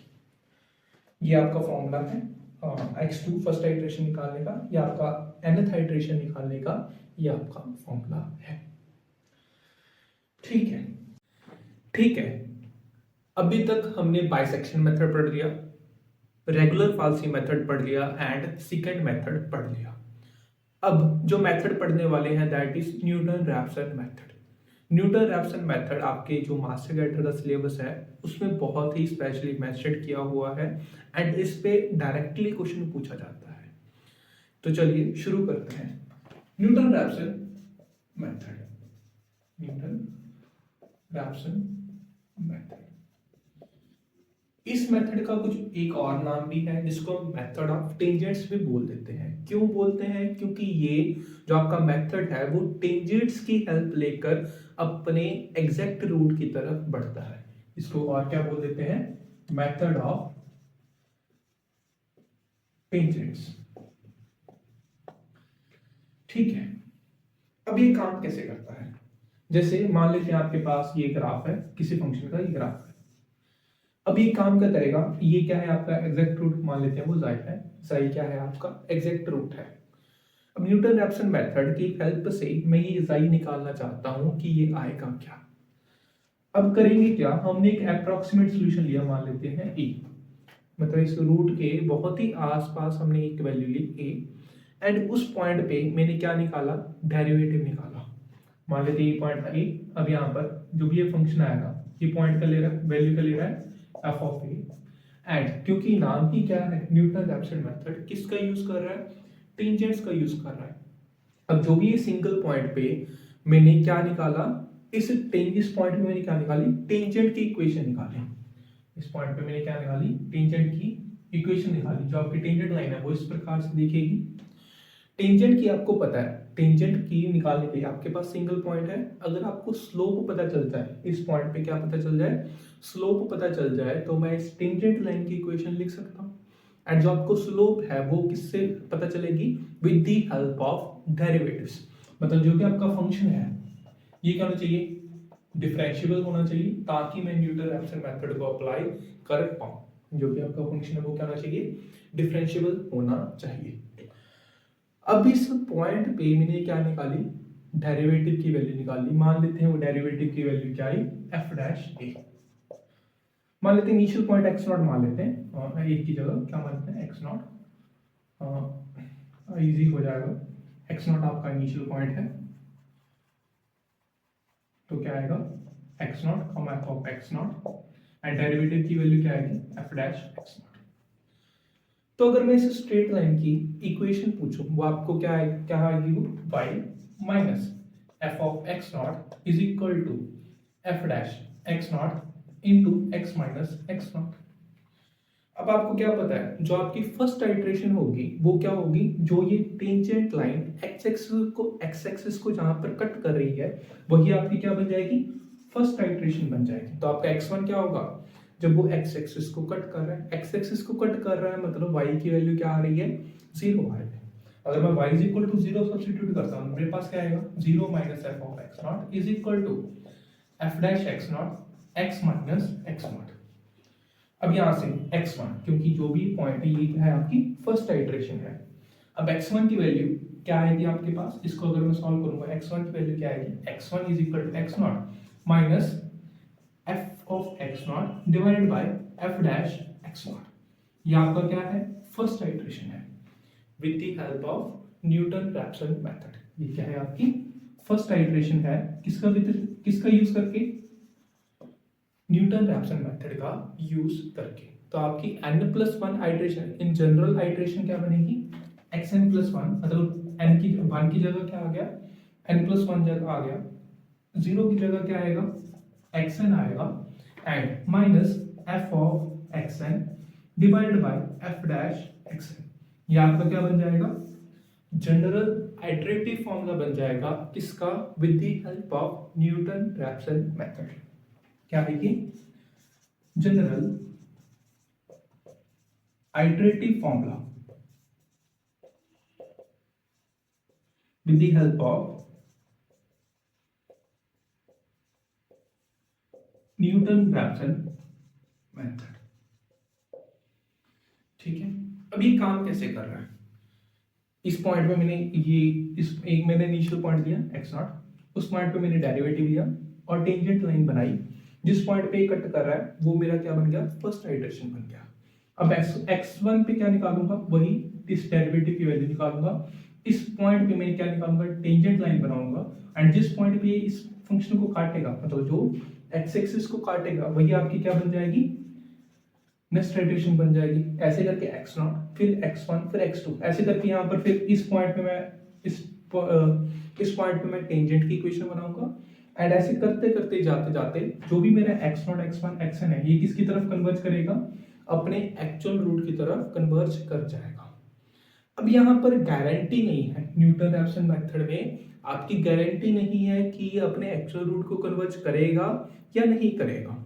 इसमें यहाँ पर कोई भी गारंटी नहीं है, कर भी सकता है, नहीं भी कर सकता, तो कर भी सकता है, नहीं भी कर सकता। तो यहां से क्या पता चला, ये क्या है, हमें ये क्या है, सॉल्यूशन की गारंटी नहीं देता। यहाँ पर मुझे गारंटी नहीं है सॉल्यूशन की, मिल भी सकता है, नहीं भी मिल सकता। ठीक है, तो इसमें एक क्वेश्चन आ जाता है कि कब मिलेगा, कुछ तो कंडीशन बता दो कि ये अगर ये वाली कंडीशन होल्ड हो रही है तो हाँ पक्का जो भी आपका सॉल्यूशन है वो अपने एक्चुअल रूट की तरफ कन्वर्ज करेगा ही करेगा। उसकी कंडीशन क्या है वो हम लिख लेते हैं। उसकी कंडीशन क्या है कि अगर ये कंडीशन होल्ड होगी तब तो आपका जो सॉल्यूशन है वो पक्का अपने एक्चुअल रूट को कन्वर्ज करेगा ही करेगा। तो आपकी कंडीशन क्या है, condition for convergence of Newton-Raphson method,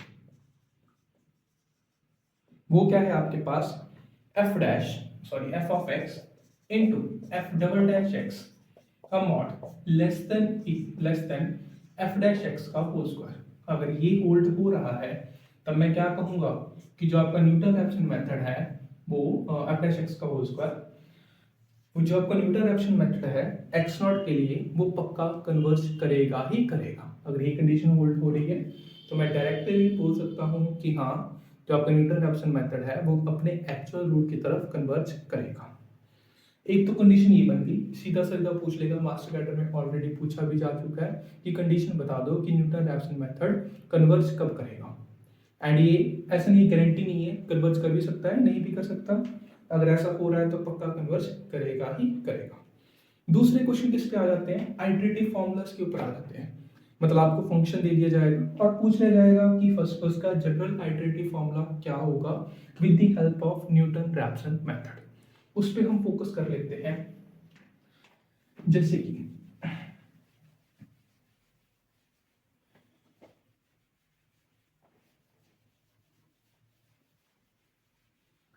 कि क्वेश्चन आ सकता है आपके, find the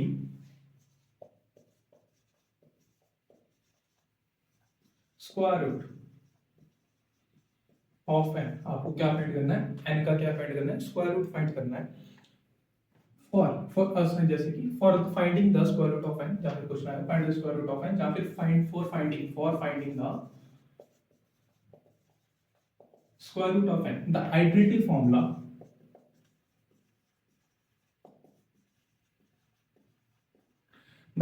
formula using Newton-Raphson method is मतलब आपको square root of n find करना है, लेकिन किसका यूज करके, with the help of Newton-Raphson method का यूज करके। एंड जो फॉर्मूला यूज होगा, आइटरेटिव फॉर्मूला यूज होगा, वो आपको बताना है। जो आपका आइटरेटिव फॉर्मूला क्या है, ये मतलब सबसे पहले आपको फाइंड करना है n की पावर 1/2, ये फाइंड आउट करना है स्क्वायर रूट ऑफ n। मान लेते हैं उसकी वैल्यू क्या है, x। ये एक इक्वेशन है, अब इसको मुझे किस फॉर्म में बनाना है, फंक्शन की फॉर्म में बनाना है। वो कैसे बनाऊंगा, अगर दोनों तरफ स्क्वायरिंग कर दो तो मेरे पास क्या आएगा, x square is equal to n। तो आपका फंक्शन क्या बन जाएगा, x स्क्वायर माइनस n। मतलब ये आपका फंक्शन है। इस फंक्शन के लिए आपको क्या बनाना है, आइटरेटिव फॉर्मूला बनाना है। Iterative formula with the help of Newton-Raphson method ये रहा।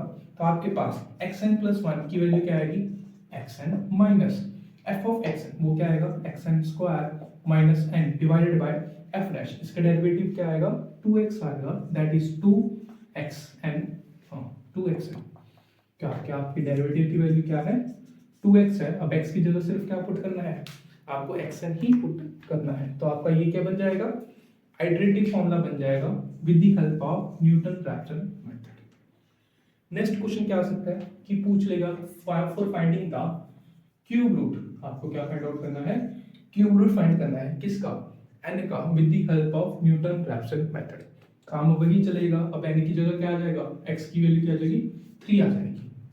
तो आपका फॉर्मूला क्या बन जाएगा, फंक्शन क्या बनेगा, सबसे पहले आइटरेटिव फॉर्मूला बनाने के लिए सबसे पहले आपको क्या चाहिए, फंक्शन चाहिए। अगर मैं दोनों तरफ क्यूब कर दूं तो मेरे पास क्या बनेगा, x cube is equal to n. तो आपका फंक्शन किस प्रकार का बन जाएगा, एक्स क्यूब माइनस एन। अब जो आपका आइटरेटिव फॉर्मूला है with the help of Newton Raphson method, वो क्या दे रखा है, तो आपके पास xn प्लस 1 की वैल्यू क्या आएगी, xn minus f of xn that is xn cube minus n divided bye इसका डेरिवेटिव। इसका डेरिवेटिव क्या आएगा, f dash x that is 3x square, तो नीचे की क्या आ जाएगा 3xn स्क्वायर। तो ये क्या बन जाएगा, iterative formula for finding the cube root of n। ऐसे क्वेश्चंस आपके एग्जाम में ऑलरेडी पूछे जा चुके हैं, काफी इजी क्वेश्चंस हैं एंड इसको आप इजीली कर सकते हो। जैसे अगर मैं एक और क्वेश्चन पूछूं कि बता दो find the value of finding the value of 1 by n। आपको किसकी वैल्यू फाइंड करनी है, 1 बाय n की वैल्यू फाइंड करनी है। फाइंड दी आइटरेटिव फॉर्मूला, आपको क्या फाइंड करना है, आइटरेटिव फॉर्मूला फाइंड आउट करना है with the help of Newton Raphson method. काफी इंपॉर्टेंट क्वेश्चन है, आपको पता होना चाहिए, काफी इंपॉर्टेंट है। देखिए आपको क्या फाइंड आउट करना है, 1 बाय n की वैल्यू फाइंड आउट करनी है with the help of Newton Raphson method. आपको एक आइटरेटिव फॉर्मूला बनाना है, जैसे हम पहले काम कर रहे थे क्यूब रूट ऑफ यूनिटी में, या फिर क्यूब रूट ऑफ n में, स्क्वायर रूट ऑफ n में, वही काम यहाँ पर सेम करने वाले हैं। मुझे x की वैल्यू फाइंड आउट करनी है that is x is equal to 1 by n। अब कुछ बच्चे सोचेंगे कि मैं f ऑफ x को यही ले लेता हूँ, x माइनस 1 बाय n। कुछ बच्चे सोचेंगे कि मैं इसको ऐसे ले सकता हूँ, n को इस तरफ मल्टीप्लाई कर देता हूँ, तो मेरे पास क्या आएगा x nx माइनस 1, nx उस तरफ चला जाएगा माइनस 1, इसको क्या ले लेता हूँ, fx ले लेता हूँ। ये दो चॉइसेस आपके मन में आ रही होंगी कि मैं ये दोनों चॉइसेस को अगर मैं ले लेता हूँ तो मैं अपना आइटरेटिव फॉर्मूला लिख सकता हूँ। एक्चुअल में दिक्कत क्या है, जो भी आपका न्यूटन रैप्सन मेथड है किसका यूज कर रहा है, वो टेंजेंट्स का यूज कर रहा है। जैसे अभी हमने स्टडी किया था, वो किसका यूज करता है, टेंजेंट्स का। मतलब यहाँ पर टेंजेंट है, यहाँ पर बनाया, अभी इस पॉइंट पे कट किया, इस पॉइंट पे मैंने टेंजेंट बनाया, फिर इस पॉइंट पे कट किया, फिर इस पॉइंट पे टेंजेंट बनाया। मतलब पहले टेंजेंट ऐसा था, फिर ऐसा था, फिर ऐसा था, ऐसे टेंजेंट करता करता अपने वो एक्चुअल रूट की तरफ पहुंच गया। अब जो भी ये फंक्शंस लिए, इसमें दिक्कत क्या है, अगर आप फंक्शंस की डेरिवेटिव की वैल्यू निकालोगे, वो क्या आ रही है, f डैश x की वैल्यू क्या आएगी 1, यहाँ पर f डैश x की वैल्यू क्या आएगी, दैट इज n। अगर आपका फंक्शन का डेरिवेटिव ही कांस्टेंट हो गया तो कन्वर्ज किसको करवा रहे हो, वो आपका डेरिवेटिव ऐसे पड़ा रहेगा, ऐसे रहेगा, ऐसे रहेगा, वो अपने एक्चुअल रूट की तरफ तो कन्वर्ज कभी करेगा ही नहीं। मतलब जो भी आप ये फंक्शंस ले रहे हो, या जो भी आप ये फंक्शन लिया, ये फंक्शन लिया, ये फंक्शन लिया, ये टोटली रॉन्ग है। जिसके हेल्प से आप न्यूटन रैप्सन मेथड का अल्टरनेटिव फॉर्मूला लिख रहे हो, ये क्या है, दोनों ही गलत मेथड्स हैं, दोनों ही क्या है, गलत फंक्शंस हैं। तो आप फंक्शन क्या ले सकते हो, एक आप ले सकते हो f of x is equal to, अगर मैं दोनों तरफ रेसिप्रोकल ले लूं, x इज इक्वल टू आपके पास क्या था 1 बाय n था, तो अगर मैं इसको लिखना चाहूं 1 by x is equal to n, तो आपका फंक्शन क्या बन सकता है, f of x is equal to 1 by x minus n। अब इसके डेरिवेटिव की वैल्यू निकालो, वो क्या आएगी, f डैश x की वैल्यू क्या आएगी माइनस 1 बाय x स्क्वायर। तो आपका आइटरेटिव फॉर्मूला क्या बन जाएगा, अगर मैं इसका आइटरेटिव फॉर्मूला लिखूं तो मेरे पास क्या बन जाएगा, वो इस फंक्शन के लिए मैं आइटरेटिव फॉर्मूला लिखूं तो मेरे पास क्या बन जाएगा, xn plus 1 is equal to xn minus f of xn that is 1 by xn minus n divided by minus 1 by xn square. ये आपका क्या बन जाएगा, अगर आप इसको प्रॉपर्ली सॉल्व करोगे तो ये क्या बन जाएगा, आपका general iterative formula with the help of Newton Raphson method. I think सभी को न्यूटन रैप्सन मेथड के बारे में क्लैरिटी हो चुकी होगी। इसके दो ही क्वेश्चंस बनते हैं। सबसे पहले न्यूटन रैप्सन मेथड का नाम क्या है, मेथड ऑफ टेंजेंट्स। क्यों है, क्योंकि ये टेंजेंट्स की ही हेल्प ले रहा है। सेकंड, अब जब भी आप न्यूटन रैप्सन मेथड लगाते हो तो आपको गारंटी नहीं है कि वो अपने एक्चुअल रूट की तरफ कन्वर्ज करेगा ही करेगा, लेकिन उसके लिए एक कंडीशन है जो हमने की कि अगर F of X into F double derivative X का mod less than F dash X का होल स्क्वायर से कम आ जाता है। अगर आपका जो कंडीशन फॉर कन्वर्जेंस क्या पड़ेगा हमने न्यूटन रैप्सन मेथड में, F of X into F double dash X का मॉड अगर लेस देन आ जाता है, क्या कंडीशन थी आपकी, F of X into F double dash X का मॉड अगर less than F dash X का होल स्क्वायर के बराबर आ जाता है, तब मैं क्या कहूंगा, एफ डबल डैश समझ लो कि एफ का डबल डेरिवेटिव, दो बार डेरिवेटिव करने पे अगर ऐसा होल्ड हो रहा है तो मैं क्या कहूंगा, जो आपका फंक्शन है वो पक्का अपने एक्चुअल रूट की तरफ कन्वर्ज करेगा ही करेगा, ये कंडीशन थी। फिर इसके बाद जो क्वेश्चंस बनते हैं वो आपके आइटरेटिव फॉर्मूलास के ऊपर बन जाते हैं कि जैसे जो भी आपका आइटरेटिव फॉर्मूला है न्यूटन रैप्सन मेथड का वो ये रहता है xn + 1 is equal to xn minus f of xn divided by f dash xn। Question कैसे आते हैं वो हमने देखा कि पूछ लेगा कि for finding the square root of n आप आइटरेटिव फॉर्मूला बता दो with the help of Newton Raphson method. फिर हमने क्या किया था, x is equal to root n रखा था एंड हमने x square is equal to n रखा और ये एक आपकी इक्वेशन बन गई एंड आपका जो फंक्शन बना वो क्या बना था, x square minus n, f of x किसके बराबर था, एक्स स्क्वायर माइनस एन के बराबर आया था और वहां से हमने अपना जनरल आइटरेटिव फॉर्मूला निकाल दिया था। फिर इसके बाद हमने क्या पढ़ा, क्यूब रूट ऑफ एन, हमने क्या पढ़ा, iterative formula for finding the cube root of n, x is equal to n की पावर 1/3 रखा तो वहां से आपकी एफ एक्स की वैल्यू क्या आई, एक्स क्यूब माइनस एन आई और वहां से हमने आइटरेटिव फॉर्मूला ढूंढ लिया with the help of Newton Raphson method. फिर हमने देखा कि अगर आप 1/n की वैल्यू फाइंड आउट करना चाहते हो तो आपको आइटरेटिव फॉर्मूला क्या होगा। सबसे पहले देखा कि हमने क्या नहीं होगा, जैसे x is equal to 1/n, किसी बच्चों ने लिया होगा कि f of x is equal to x minus 1/n ही ले लो, किसी बच्चों ने ये लिया होगा कि nx माइनस 1 ले लो क्योंकि आपके पास nx को इस तरफ लिया है, nx इज इक्वल टू 1 तो आपका फंक्शन क्या बन गया, nx माइनस 1। ये दोनों की दोनों जो फंक्शंस ले रहे हो ये दोनों ही गलत हैं। क्यों, क्योंकि जो आपका न्यूटन रैप्सन मेथड है वो किसका यूज करता है, टेंजेंट्स का यूज करता है। अगर आप टेंजेंट को ही मतलब टेंजेंट्स के लिए आपको क्या चाहिए, डेरिवेटिव्स चाहिए, तो अगर आप डेरिवेटिव्स की वैल्यू ही कांस्टेंट दे लोगे, यहाँ पर भी कांस्टेंट यहाँ पर भी कांस्टेंट, तो ये अपनी एक्चुअल रूट की तरफ कभी कन्वर्ज करेगा ही नहीं, आपको दिक्कत आएगी। इसलिए ये दोनों फंक्शन जो भी आपने लिए थे ये दोनों ही गलत है। तो आप फंक्शन किस प्रकार का ले सकते हो, x is equal to 1/n था तो दोनों तरफ रेसिप्रोकल किया तो आपके क्या आएगा, 1/x is equal to n and f function की वैल्यू क्या आएगी आपके पास, 1/x माइनस n। ये आप फंक्शन यूज कर सकते हो and with the help of this function आप अपना न्यूटन आइटरेटिव फॉर्मूला लिख सकते हो with the help of Newton Raphson method. ठीक है, आई थिंक अब सभी को न्यूटन रैप्सन मेथड क्या है ये सभी को पता चल चुका होगा। और भी कुछ पूछ सकता है जैसे कि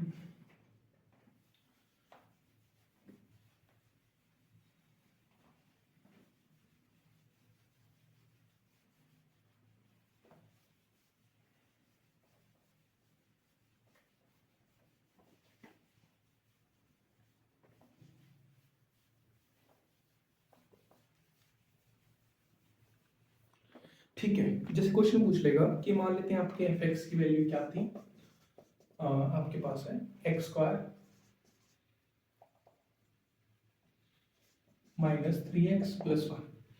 अगर आप मान लेते हैं इनिशियल पॉइंट ले रहे हो x naught is equal to 1, आपसे पूछ लेगा कि आप फर्स्ट आइटरेशन बता दीजिए with the help of Newton Raphson method. Find first iteration with the help of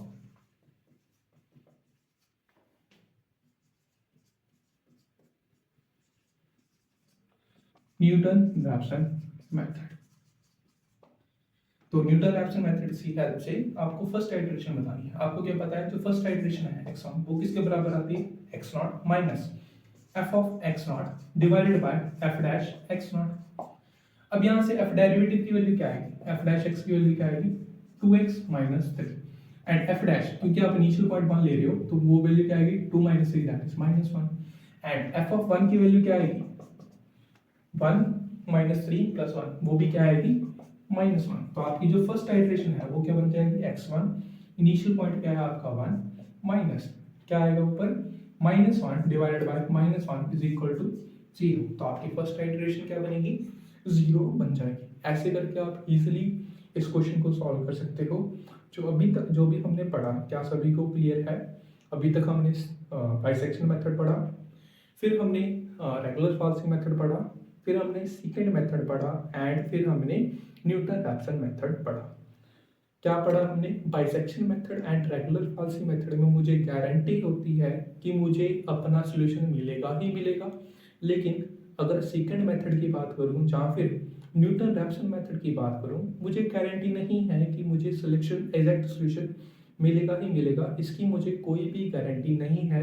मैं अपने एग्जैक्ट सॉल्यूशन की तरफ पहुंच भी सकता हूं, नहीं भी पहुंच सकता। ठीक है, इसके बाद आप क्या जाते हैं, that is order of convergence. Next topic है आपका order of convergence. Order of convergence पे डायरेक्टली क्वेश्चन पूछ लिया जाता है कि बाइसेक्शन मेथड का ऑर्डर ऑफ कन्वर्जेंस बता दीजिए, रेगुलर फॉल्सिंग मेथड का ऑर्डर ऑफ कन्वर्जेंस बता दीजिए, या फिर सेकंड मेथड का ऑर्डर ऑफ कन्वर्जेंस बता दीजिए, या फिर न्यूटन रैप्सन मेथड का ऑर्डर ऑफ कन्वर्जेंस बता दीजिए। इन चारों मेथड्स के आपको ऑर्डर ऑफ कन्वर्जेंस याद रखने ही पड़ेंगे। तो लिखिए ऑर्डर ऑफ कन्वर्जेंस।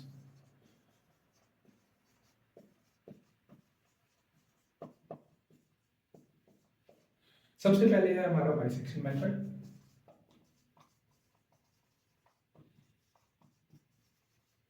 जो बाइसेक्शन मेथड है उसका ऑर्डर ऑफ कन्वर्जेंस क्या आता है आपके पास 1 आता है। ये क्या है आपका order of convergence.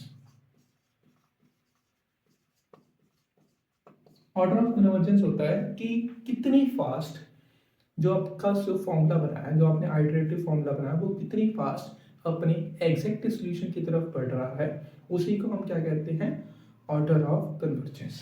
Bisection method किसका यूज करता था? मिड पॉइंट्स का यूज करता था, मिड पॉइंट्स का यूज करता था। फिर इसके बाद हमने पढ़ा रेगुलर फॉल्सिंग मेथड एंड इसके बाद क्या पढ़ा था हमने सेकंड मेथड। हमने क्या देखा था, जो आपका रेगुलर फॉल्सिंग मेथड है एंड सेकंड मेथड है, ये दोनों ही किसका यूज कर रहे थे? सेकेंड्स का यूज कर रहे थे, सेकंड लाइन का यूज कर रहे थे। किसका यूज कर रहे थे? सेकंड लाइन का यूज कर रहे थे। बस ये था कि रेगुलर फॉल्सिंग मेथड जो भी आपका न्यू आइटरेशन बनती थी उस पे ये वैल्यू चेक करता था कि पॉजिटिव आ रही है नेगेटिव आ रही है। लेकिन सेकंड मेथड में क्या था कि चाहे वैल्यू कुछ भी आए ये चेक ही नहीं करता था, आगे के आगे बढ़ता जाता था। अब सेकंड मेथड ने जब आगे के आगे बढ़ता गया, इसने कुछ पाया भी कुछ खोया भी। पाया क्या कि इसका जो ऑर्डर ऑफ कन्वर्जेंस है वो रेगुलर फॉल्सिंग मेथड से तो अच्छा हो गया, लेकिन खोया क्या कि जो आपका मेथड है ये एक्चुअल रूट की तरफ कन्वर्ज कर भी सकता है, नहीं भी कर सकता। जो रेगुलर फॉल्सिंग मेथड का ऑर्डर ऑफ कन्वर्जेंस है वो क्या है 1, एंड जो सेकंड मेथड का जो ऑर्डर ऑफ कन्वर्जेंस है that is 1 plus square root of 5 divided by 2, 1.618, जिसको आप कैलकुलेट करने पे आपको क्या मिलेगा 1.618। मतलब इसका जो ऑर्डर ऑफ कन्वर्जन मतलब ये अपने एक्चुअल रूट की तरफ जल्दी कन्वर्ज करेगा। इसके बाद हमारे पास आ जाता है न्यूटन रैप्सन मेथड, काफी इंपॉर्टेंट मेथड है एंड जिसका ऑर्डर ऑफ कन्वर्जेंस है वो सबसे ज्यादा है एंड सबसे बेस्ट मेथड है कौन सा? Newton Raphson method. इसमें इसका ऑर्डर ऑफ कन्वर्जेंस क्या है 2। डायरेक्टली क्वेश्चन पूछ लेगा कि find the what is the order of convergence of Newton Raphson method. Question क्या पूछ सकता है? What is order of convergence of Newton Raphson method. क्या आएगा वो 2 आएगा। आंसर क्या आएगा 2। सीधा जा फिर what is order of convergence of bisection method, क्या आ जाएगा 1 आ जाएगा। What is order of convergence of second method, वो कितना आ जाएगा 1 प्लस स्क्वायर रूट ऑफ 5/2 या फिर 1.618। ऐसे करके डायरेक्टली क्वेश्चन पूछ लेता है एंड ये ऐसे क्वेश्चंस आपके ऑलरेडी मास्टर कैडर एग्जाम में पूछे जा चुके हैं। अब इसका कुछ हायर वर्जन पढ़ लेते हैं। ये तीनों तो क्लियर है आपको।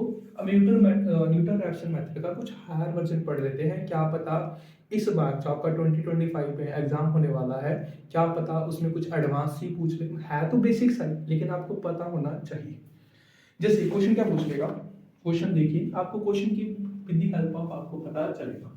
एक्चुअल में जो होता क्या है कि जो बेसिक्स पढ़ते हैं कि order of convergence Newton Raphson method का पता है 2 है, लेकिन ये 2 कब होता है इसका भी पता होना चाहिए। थोड़ा सा डीप आपको ये बातें पता होना चाहिए। देखिए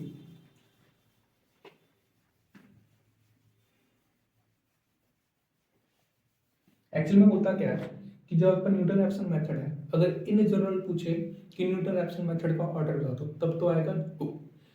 अगर आपको पता चल जाए कि जिस फंक्शन के लिए आप ऑर्डर ऑफ कन्वर्जेंस पूछ रहे हो, इसका क्या पूछ रहे हो, ऑर्डर ऑफ कन्वर्जेंस, अगर इस फंक्शन के लिए आपको क्या मिल रहे हैं, मल्टीपल रूट्स मिल रहे हैं। मल्टीपल रूट समझते हो कि एफ ऑफ एक्स की वैल्यू, जाई की वैल्यू भी 0 है, उसके डेरिवेटिव की वैल्यू 0 है। अगर ऐसा हो रहा है तो इस फंक्शन के क्या है, जाई क्या है, उसका मल्टीपल रूट है। अगर उसके क्या आ रहे हैं, मल्टीपल रूट्स आ रहे हैं, तो उसका ऑर्डर ऑफ कन्वर्जेंस है वो कम हो जाता है। देन जो आपका ऑर्डर ऑफ कन्वर्जेंस है वो क्या आएगा, 1 आ जाएगा। ऑर्डर ऑफ कन्वर्जेंस कितना आ जाएगा, 1। इसको कुछ मैथ क्वेश्चंस की तरफ से समझते हैं। जैसे कि सपोज दैट क्वेश्चन है आपके पास, suppose that Newton Raphson method is applied to equation है आपके पास 2x² प्लस 1 माइनस e की power x² is equal to 0। हमने इस इक्वेशन पे क्या अप्लाई किया, न्यूटन रैप्सन मेथड को अप्लाई किया with an initial approximation, with an initial approximation sufficiently close to 0। मतलब जो आपने x0 था वो के लिया 0 के आसपास ले लिया, मान लेते हैं 0.1 ले लिया, 0.2 ले लिया, 0.3 ले लिया, जहाँ फिर -0.1 ले लिया, -0.2 ले लिया। इसका कहने का ये मतलब है कि जो भी आपने इनिशियल अप्रोक्सीमेशन थी, x0 की वैल्यू थी, वो बहुत ही 0 के आसपास ली। ठीक है, then for exact root, then for the root, then for the root x is equal to 0, the order of convergence is, the order of convergence is, इसकी ऑर्डर ऑफ कन्वर्जेंस क्या है। अब ध्यान देने वाली बात ये है, क्वेश्चन क्या कह रहा है ये आपको पता होना चाहिए।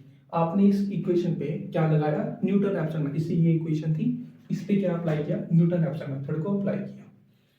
इनिशियल जो अपने अप्रोक्सीमेशन थी वो आपने बहुत ही 0 की क्लोज ले ली। अब आपको क्या बता रहा है, जो आपका एग्जैक्ट रूट है, जैसे देखिए 0 डालने पे यहाँ पर क्या आएगा, 2 × 0 0, 1 माइनस e की पावर 0 वो भी 1, तो ये 1 - 1 0। मतलब जो भी ये इक्वेशन है इसका रूट क्या है, 0, इसका क्या है, सोल्यूशन है। x इज इक्वल टू 0 डालने पे ये इक्वेशन को क्या कर रहा है, सेटिस्फाई कर रहा है। अब उसने फर्स्ट जो भी आपने फर्स्ट अप्रोक्सीमेशन थी वो 0 के बिल्कुल ही आसपास ली। अब ये पूछ रहा है कि इसका ऑर्डर ऑफ कन्वर्जेंस क्या आएगा।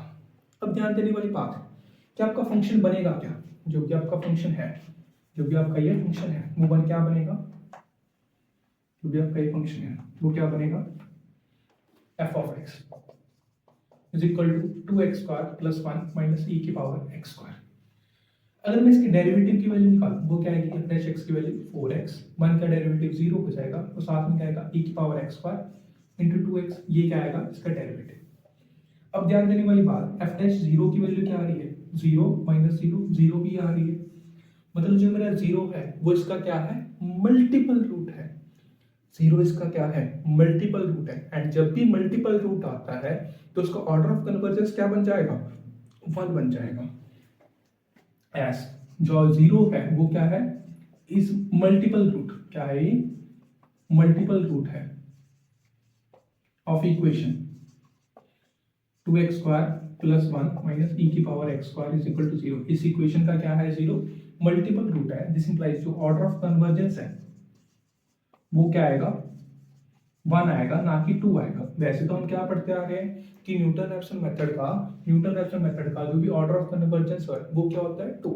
लेकिन जो भी आपको बीएससी में जहाँ पे इतना डीपली नहीं पढ़ा जाता, कॉम्पिटिटिव एग्जाम्स में ये पूछ सकता है मास्टर कैडर एग्जाम में, क्योंकि इतना बड़ा कंसेप्ट नहीं है।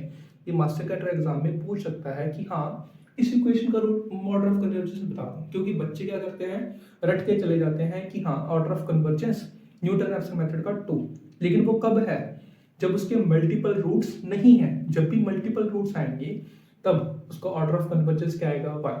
जैसे यहाँ पर मल्टीपल रूट आया तो इसका ऑर्डर ऑफ कन्वर्जेंस क्या बन गया 1 बन गया। लेकिन आज जो आपका मेथड है वो तो न्यूटन-रैप्सन मेथड ही है। अगर सीधा पूछ रहा है कि न्यूटन-रैप्सन मेथड का ऑर्डर ऑफ कन्वर्जेंस बता दो, वो यहाँ पर ऑप्शन में 1 भी है, 2 भी है, 3 भी है, 0 भी है, तब उसका आंसर तो पक्का 2 आएगा। जैसे यहाँ पर what is order of convergence of Newton-Raphson method, जिससे ऑप्शन दे दिया जाए 1, बी ऑप्शन दे दिया जाए 2, सी ऑप्शन दे दिया जाए 3, डी ऑप्शन दे दिया जाए 4। अब ये मत वहां पर ऐसा मत कंफ्यूज हो जाना कि न्यूटन-रैप्सन मेथड दे रखा है। मैंने पढ़ाया था कि 1 भी हो सकता है, 2 भी हो सकता है। अगर कुछ भी नहीं दे रखा तो पक्का उसका आंसर क्या आएगा 2 आएगा। अगर यहाँ पर दे देता what is order of convergence of Newton-Raphson method if function has multiple roots, अगर फंक्शन के क्या है मल्टीपल रूट है, वैसे ऐसे पूछता तो नहीं है, function has multiple root, function के क्या है मल्टीपल रूट है, तब उसका ऑर्डर ऑफ कन्वर्जेंस क्या आएगा तब वो 1 आएगा। अगर ऐसा कुछ भी नहीं लिख रखा, ये चीज नहीं लिख सकते रखी, तो आप सीधा आंसर क्या करोगे 2। अगर लिख रखी है अगर फंक्शन के पास मल्टीपल रूट है तो उसका ऑर्डर ऑफ कन्वर्जेंस क्या आएगा 1। ठीक है, आई थिंक सभी को ऑर्डर ऑफ कन्वर्जेंस क्या है, सिंकेट मेथड का, न्यूटन-रैप्सन मेथड का बड़ी ही डीपली मैंने इसको कवर अप किया है। जितना डीप आपका मास्टर कैडर का एग्जाम जा सकता है उससे ज़्यादा ही करवा दिया है आपको। आई थिंक इसमें अभी तक जो भी अभी तक हमने पढ़ा, सबसे पहले हमने देखा कि न्यूमेरिकल एनालिसिस पढ़ क्यों रहे हैं, फिर हमने देखा कि अलजेब्रिक एंड ट्रांसेंडेंटल फंक्शंस क्या होते हैं, फिर हमने जो भी ये फंक्शंस हैं इसके सॉल्यूशंस कैसे निकाल सकते हैं उसके बारे में स्टडी किया। उसके बारे में हमने क्या स्टडी किया, बाइसेक्शन मेथड को स्टडी किया, रेगुलर फाल्सी मेथड को स्टडी किया, फिर हमने सेकंड मेथड का यूज स्टडी किया एंड इसके बाद हमने न्यूटन-रैप्सन मेथड को स्टडी किया। ये आपका लेक्चर 1 रहेगा। इसके बाद हम फर्दर लेक्चर्स में आगे हम पढ़ेंगे linear algebra, system of linear equations को, जैसे हम आगे पढ़ेंगे Gauss Jordan method, Gauss elimination method, ये सब हम आगे के लेक्चर्स में डिस्कस करने वाले हैं। आई थिंक आप सभी को जो ये फर्स्ट लेक्चर है वो इजीली समझ आया होगा एंड अगर आप PYQs ट्राई कर सकते हो, PYQs अपने मास्टर कैडर के PYQs देखना, आप इन टॉपिक्स को जो भी अभी तक हमने किया उसके आप इजीली PYQs कर सकते हो। ठीक है, ठीक है, फिर फर्स्ट लेक्चर के लिए इतना ही, बाकी नेक्स्ट लेक्चर्स के लिए मिलते हैं। Thank you.